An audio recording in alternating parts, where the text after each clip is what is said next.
भगिनी, अध्यापक वर्ग शिक्षिका आणि माझ्या प्रिय मित्रांनो, माझे नाव विश्वास रसाळ. मी आता 4थी ब तुकडीत शिकत मी आता तुमच्या समोर शिवाजी महाराजांचा पोवाडा सादर करणार आहे. शिवाजी महाराजांची कीर्ती बेफाम होती, महाराजांची कीर्ती बेफाम. भल्या भल्यांना कुठलाय घाम, याला कोण घालीन येसन, दरबारी पुसती बेगम.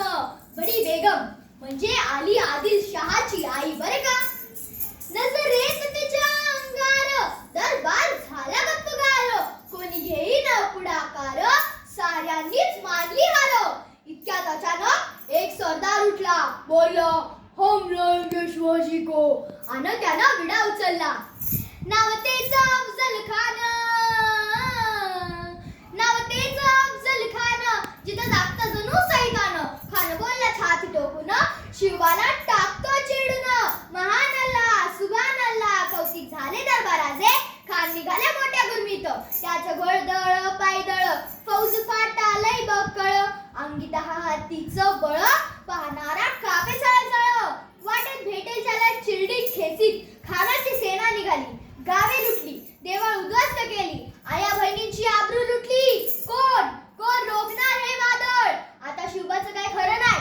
इकडं निजाम, तिकडं मुघल, पलीकडे इंग्रज, जो तो हेच बोलू लागला. महाराजांची सेना मुठभर, खानाला कसा धोपटणार, कसा लढवावा हुंडणार, चिंतेत पंत सरदार. अशा वाघिणीचा त्यो छावा, अशा वाघिणीचा त्यो छावा, गनिमाळ कसा ठेचावा, डोक्यात गनी विकावा, भेटीचा धाडला सांगावा.